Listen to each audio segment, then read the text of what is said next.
What's up guys, welcome back once again to the reviews. Today I'm going to be talking about the RTX 3000 series and sharing my thoughts on it. Now you've probably heard many videos about it or seen many videos about it already, and you've also already heard people's thoughts about it and got your own thoughts about it. But I just wanted to share mine with you.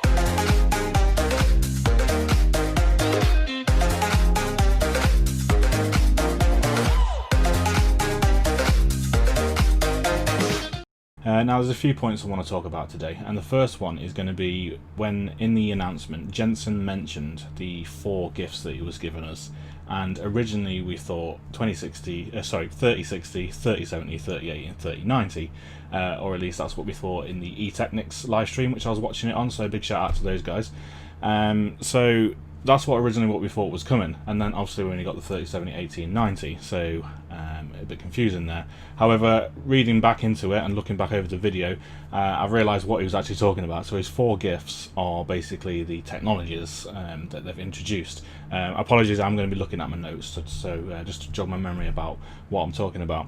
So the 4 gifts that he mentioned, that I believe he was referring to, not the graphics cards themselves, are the first one, Fortnite in RTX, which for some people is going to be good, but not for me, not my kind of game. However, it is good to see, and it looks amazing from the trailer. Second one was Nvidia Reflex, which is their technology to increase performance for gamers, esports, so basically reduce lag, latency should I say, and basically make it better for esports gamers.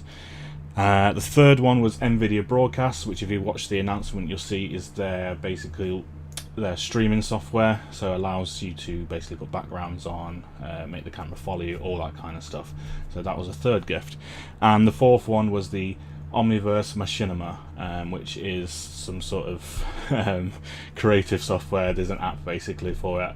Not something I'm massively interested in, but for some people will be absolutely fantastic. So they're the 4 gifts that I believe Jensen was talking about, not the actual graphics cards themselves. So nextly, let's move on to the pricing. Now this is going to be the place where people are most shocked, and I was most shocked. I assumed we were going to get a 3090 at well over $2,000 or £2,000 in the UK. 3080 over 1,000. I thought it was going to be crazy money, based on what happened with the 2000 series, which were quite honestly extortionate, although great graphics cards. Obviously leave your comments in the section below if you've got anything to say about this, or you disagree with me on the 2000 series. So the pricing, 3070 starting at $499, this is 3080 starting at $699, so $200 increase, and then the 3090 at $1,499, which obviously is not really going to be meant to be a mainstream consumer product. It's going to be aimed at a lot higher than that, although obviously you can buy one if you want to, and I can imagine it's going to be absolutely incredible. So let's start off with the 3070. So like I say, $499 for that, which in the UK I believe is going to be about $469. eTechnics, again, shout out to those. They shared on Twitter, I saw earlier, the UK pricing, so we've got UK pricing now, which is good to see. It's going to be £469 or $499, and that is absolutely amazing, really. If you consider what they've told us on the slide, obviously we've got no benchmark results at the moment, so we don't know exactly how much better it is, but it's better than a 2080 Ti, which costs around $1,300 or £1,300, which is insane. So quite a bit less than half the price of a 2080 Ti, and you're getting better performance. So that brings me on to another point. People have just bought a 2080 Ti are going to be absolutely gutted, and I can imagine there's going to be lots for sale on eBay, lots of people trying to return them. That's the one problem you've got Nvidia with this is, yes, your pricing is absolutely amazing, so we can't complain about it, but the other people are going to be absolutely fuming. I would be if I'd bought a 2080 Ti. But anyway, moving on to the 3080, that's $699, $700, or I believe £649 in the UK. So again, absolutely incredible, and again, from the slides, up to 2 times the performance of a 2080 Ti for almost half the price is pretty insane, to be honest, and quite shocking. I never thought I'd see that. So yeah, that's absolutely amazing. And then you've got the 3090 at $1,499, or I believe the £1,400 in the UK. I'll put that both on the screen anyway so you can see. That's obviously going to be massively overkill, but this is aimed at people wanting to game at 8K. If you watch the announcement, you'll see that that's the price selling point of the 3090. It can game at 8K at 60 frames per second, which again is just absolutely insane. So for 4K, it's going to be absolutely incredible. So we're expecting obviously the 3080 to be an absolute beast at 4K as well, and also the 3070 to be able to do a decent 4K performance, which up until now we've not really seen. Even the 2080 Ti, you were hovering 60-70 FPS on a lot of games. So massive thumbs up to Nvidia for that. They've done an absolutely fantastic job here, and they've priced it amazingly. Now that leads me on to my next point. So in terms of pricing, we'll just keep it in dollars to make it more simple. $500, $700, $1,500. There's quite a big gap between all of those. So $200 between the bottom two, and quick maths, a lot between that and the £1,500. So $800 different between the 3080 and the 3090. That leaves a huge gap, and I believe what Nvidia are going to do is stick a 3080 Ti in there, or a 3080 Super, or both in between there. Maybe a 3080 Ti at $1,000, a 3080 Super at $900, something like that. I believe that's what they're going to do in the future, not straight away obviously, but I believe that's what we're going to see. It just makes sense to me to have that gap there to be able to fill basically. And also you've got between the 3070 and the 3080, you've got $200, which you could easily slot a 3070 Super into. $100, meet it halfway between the two quite easily. And again, this then brings me on to my next point. I believe that these products will come, and obviously I could be totally wrong, but I believe Nvidia will wait to see what AMD do first. Once AMD release theirs, then Nvidia can then slot graphics cards in as and when they please in between those price brackets, and basically try and push AMD out of the market. Similar to what they did with the 2000 series and the 16 series.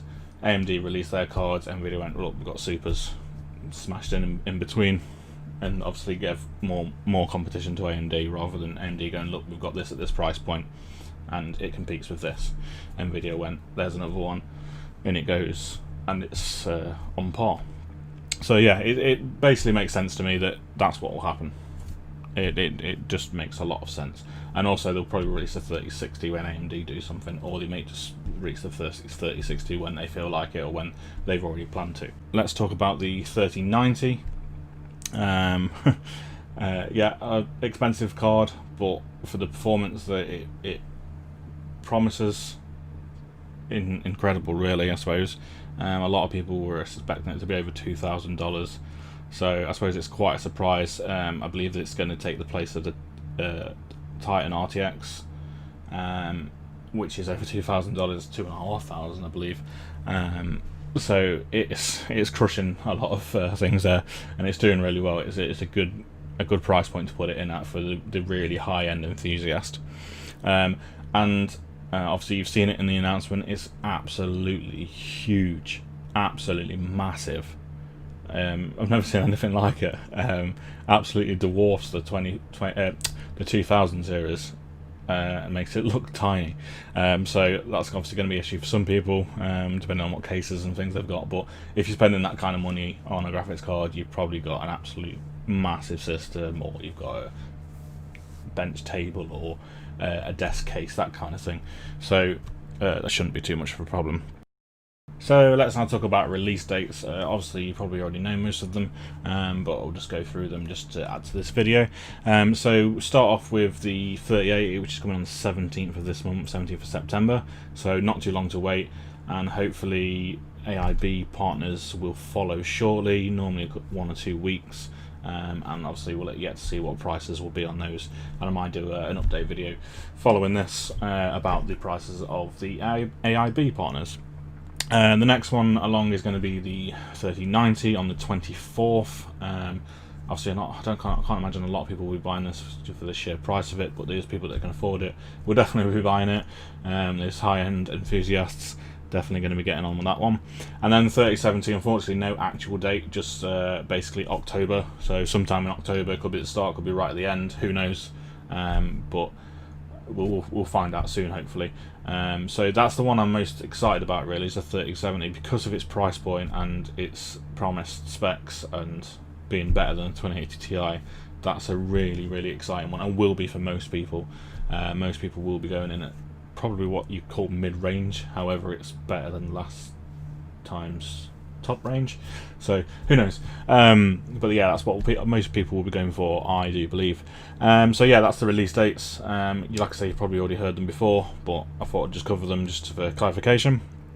And again, that gives then obviously Nvidia from there can release the next lot, so 3060 may be November, who knows, it might be in October as well. And then obviously we'll see what AMD do, and we'll see what Nvidia do in response, if anything. Hopefully they will do something. Competition is always good for us, especially when you come to buy something. Competition is always going to be good. And lastly, basically what I want to do is talk about the leaks previous to this launch.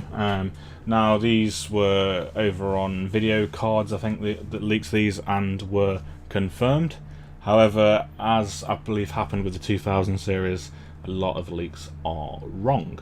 And basically the main ones I'm going to talk about, I'm not really going to talk about much else, it's just the main ones in terms of the CUDA core performance.